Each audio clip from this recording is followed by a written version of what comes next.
¿Quieres conocer cómo se interpreta y cómo se analizan los ratios financieros de una empresa? ¿Cuáles son los parámetros mínimos aceptables que debemos considerar para cada ratio? ¿Y cómo debemos relacionar los diferentes grupos de ratios en el análisis financiero? Entonces quédate en este video que te explicaré la teoría con un ejemplo práctico para que puedas entenderlo mejor.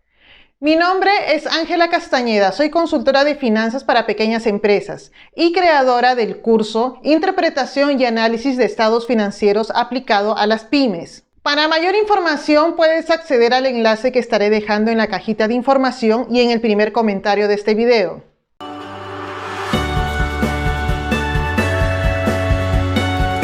Todas las personas que trabajan con información financiera, ya sea de pequeñas o grandes empresas, además de revisar los estados financieros, deben saber interpretar y analizar los indicadores financieros, porque a través de ellos vamos a conocer la salud financiera actual de una empresa y vamos a poder tomar decisiones. Los ratios financieros son cocientes o razones que proporcionan unidades contables y financieras de medida y comparación, las cuales permiten analizar el estado actual o pasado de una organización en función de niveles óptimos definidos para ella.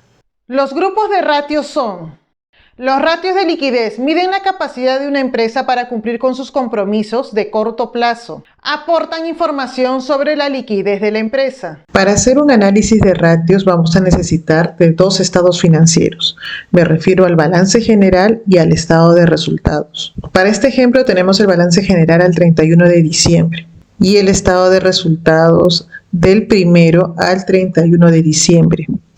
El primero que voy a hallar será el ratio de liquidez, que viene a ser el cociente entre los activos corrientes y pasivos corrientes. Significa que esta empresa, por cada sol que tenga de deudas corrientes, deudas de corto plazo, tiene 1.07 para hacer frente a ellas. La regla es que este ratio debe ser mayor a 1. Y se recomienda que cuanto más alto sea este valor, entonces este ratio será mejor, porque tendremos más soles para hacer frente a nuestras deudas de corto plazo. El segundo ratio es la prueba ácida, los activos corrientes menos los inventarios, entre los pasivos corrientes. ¿Por qué se retiran los inventarios para esta prueba ácida? Y solo se considera el disponible y las cuentas por cobrar. Esto se debe a que la conversión de inventarios a efectivo es más lenta en comparación a las cuentas por cobrar. Porque en cuentas por cobrar la mercadería ya salió del almacén. Solo necesitamos hacer la gestión de cobranza para recuperar ese efectivo. Queda claro que para una empresa de servicios que no cuenta con saldo en inventarios, hacer una prueba ácida sería indiferente. Es más, la prueba de liquidez y la prueba ácida nos saldría el mismo resultado. Por otro lado tenemos el capital de trabajo, que no es un ratio, es una diferencia. Activos corrientes menos pasivos corrientes. El capital de trabajo guarda relación directa con el ratio de liquidez. Si el ratio de liquidez es mayor a 1, entonces el capital de trabajo es positivo.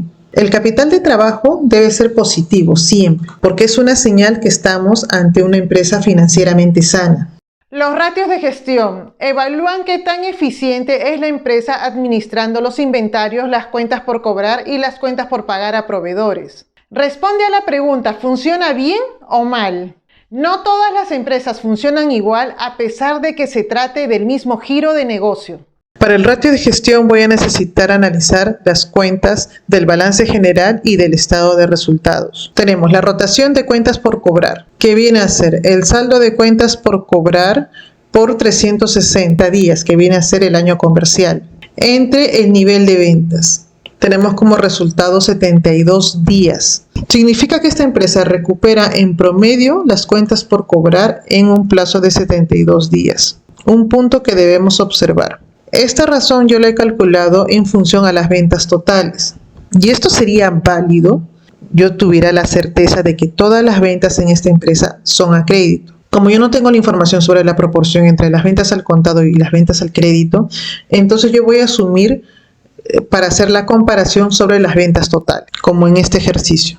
Entonces tenemos que esta empresa tarda en recuperar sus cuentas por cobrar en un plazo de 72 días. Y esto lo vamos a comparar. Primero, con el plazo que nosotros le damos a nuestros clientes. Si nosotros a nuestros clientes le damos de plazo para pagar sus cuentas 30 días y nosotros estamos recuperando en 72, como lo dice este indicador, quiere decir que hay un problema en nuestra gestión de cobranzas y en nuestra política de crédito, porque no estamos segmentando bien, no estamos seleccionando bien a nuestro cliente ideal. El objetivo de dar crédito es ampliar nuestras ventas, es hacer crecer nuestras ventas, también debemos recuperar. Entonces, si el plazo de crédito de esta empresa es de 30 o 60 días y estamos recuperando en 72 días, o sea, mucho después, entonces deberíamos revisar estos dos aspectos: la política de créditos, el departamento de créditos de esta empresa y el departamento de cobranzas. Otra forma de obtener este ratio es número de veces, que viene a ser 360, que es el año comercial entre la rotación de cuentas por cobrar. Significa que la rotación de la cartera de créditos para esta empresa es de 5 veces durante el año. Y repito, es durante el año porque el estado de resultados está de enero a diciembre de este año, 12 meses. Si el estado de resultados fuera de un mes, es decir, del 1 de enero al 31 de enero, entonces yo diría que esta cartera de créditos rota 5 veces durante el mes. Queda claro que todas las comparaciones que haremos para este análisis serán en función al año.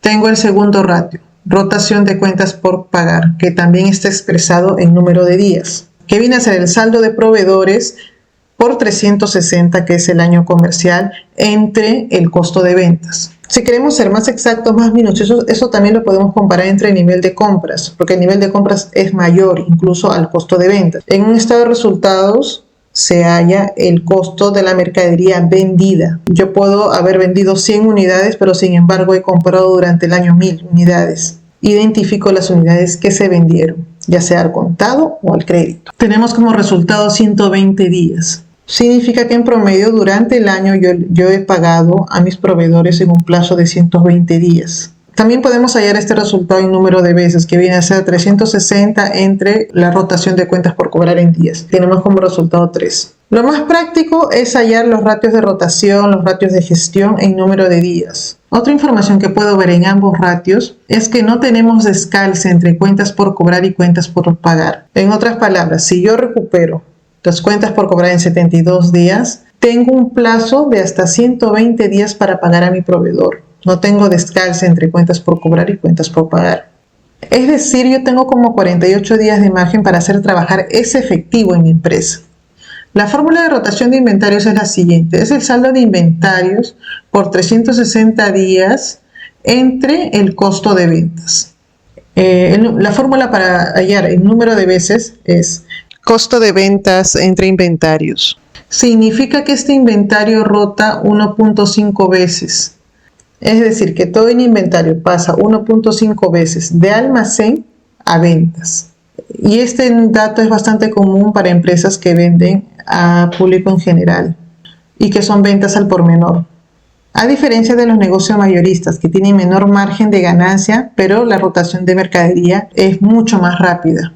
Es decir, el número de veces que pasa de almacén a venta es mucho más rápido. Por eso cada vez que analizamos los ratios, sea del grupo que sea, debemos analizar qué información tenemos detrás de esos números. Los ratios de solvencia miden el apalancamiento de una empresa. En otras palabras, nos dice cómo se financia la empresa y el grado de propiedad de los dueños. Tenemos endeudamiento total, pasivo entre patrimonio. Aquí estoy haciendo el pasivo total. Este ratio también lo puedo desagregar si quiero entre pasivos de corto plazo y largo plazo, que también me va a aportar información. Pero para este ejercicio voy a hacer endeudamiento total. Tenemos como resultado 1.67. Este ratio significa que la deuda es 1.67 veces el patrimonio. ¿Cuánto es el ideal? ¿Cuánto es el ratio ideal? De 2 a 3. Desde el punto de vista de los acreedores, de los bancos, lo ideal es que este ratio sea como máximo 2 cuando son nuevos clientes. Pero cuando son clientes recurrentes, se puede ampliar hasta 3. Y esto se hace principalmente por la experiencia crediticia del cliente con la empresa. El siguiente ratio es la deuda total, que es el cociente entre el total de los pasivos y los activos totales de la empresa. Este ratio nos va a indicar la estructura de la deuda frente a la empresa. Y este es un ratio de composición, porque significa que el 62% de esta empresa es deuda. y el 38% es el patrimonio. Visto de otra manera, el 62% de esta empresa le pertenece a los acreedores, a los proveedores, a los bancos, al fisco, etc. Y solo el 38% le pertenece al dueño. Si yo quisiera liquidar esta empresa mañana, solo me quedaría con el 38% de esta empresa, es decir, con 138.100 y 230.000 tendría que liquidarlo y distribuirlo entre proveedores, bancos, SUNAT, etc. Y por último tenemos el ratio de solvencia. El ratio de solvencia es al revés, es total activos entre total pasivos y tenemos como resultado 1.60. ¿Qué significa? Que por cada sol de pasivos tengo 1.60 soles de activos. Para los ratios de solvencia se recomienda que el parámetro sea mayor a 1, porque menor a 1 significa que la empresa está en quiebra. Si el ratio de fuera de 0.90 o 0.80 significaría que la empresa no tiene la solidez suficiente para enfrentar esta deuda. Es decir, estaríamos hablando de una empresa en quiebra. Para este caso, el ratio de solvencia es de 1.60. Estamos hablando de una empresa financieramente fuerte, financieramente sólida, ya que por cada sol de deuda, la empresa tiene 1.60 soles que respalda esta deuda y capacidad suficiente para asumirla. Los ratios de rentabilidad. Mide el resultado final de la gestión de una empresa y la eficiencia en la administración de sus recursos. Podemos ver la capacidad de la empresa en generar utilidad y ganancias y el rendimiento de la inversión.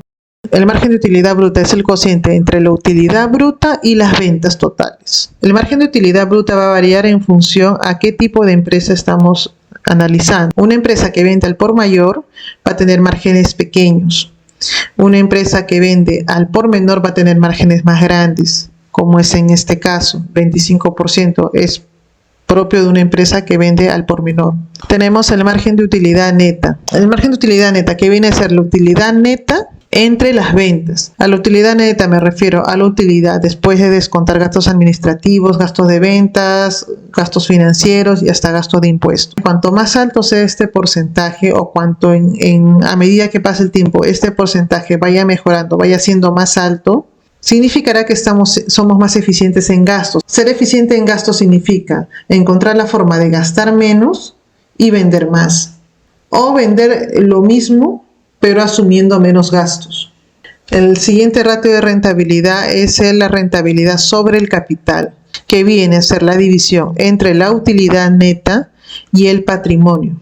Este ratio va a ser diferente para cada accionista, porque si es una EIRL, 11% es el resultado en general. Pero si son 2 o 3 accionistas o N accionistas, la utilidad neta se va a tener que dividir entre el porcentaje que le toque a cada uno. Y este dato se compara con el costo de oportunidad del accionista. Si el costo de oportunidad del accionista es de 5% y la rentabilidad sobre el capital de esta empresa es de 11%, definitivamente la mejor opción sería invertir en esta empresa. Y si quieres conocer más sobre costo de oportunidad, te voy a dejar este video aquí, que también vas a poder encontrarlo en el diccionario de finanzas de mi canal. Y por último tenemos la rentabilidad sobre los activos. Y este es un indicador que nos va a permitir identificar cuál es la eficiencia de la administración. Este ratio lo vamos a obtener dividiendo la utilidad neta entre los activos totales. Cuanto más alto sea el ROA o la rentabilidad sobre los activos, va a ser mejor para esta empresa, porque significa que esta empresa está siendo más eficiente. Para el desarrollo de este ejemplo estoy tomando como base un periodo. Lo ideal es hacer un análisis de ratios de 2 periodos a más, porque nos va a aportar más información. Vamos a poder ver la evolución de los ratios. Consejos finales. Primero, para hacer una buena interpretación y análisis con ratios financieros debemos conocer la teoría financiera para saber cómo se interrelaciona la información que está detrás de cada indicador financiero.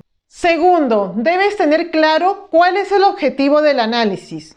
¿Qué es lo que quieres saber de esta empresa? Solo así podrás identificar qué ratios financieros o qué grupo de ratios vas a utilizar, tal como vimos en el ejemplo. Tercero, lo ideal es poder contar con información de 2 periodos a más para poder analizar la evolución de cada indicador y las circunstancias por las que atravesaba la empresa para obtener dichos resultados. Sin embargo, esto no es posible, sobre todo cuando tenemos que analizar empresas nuevas o empresas que no cuentan con información financiera contable. Ojo que no estoy diciendo que no podemos hacer análisis si solo tenemos un solo periodo, pero a más información podremos llegar a mejores conclusiones. Cuarto, no olvides que el análisis de ratios debemos complementarlo con el análisis vertical, el análisis horizontal y el análisis de flujo de caja. No olvides revisar el estado de cambio de patrimonio neto y el estado de flujo de efectivo. Esto ha sido todo por hoy. Nos vemos la próxima semana.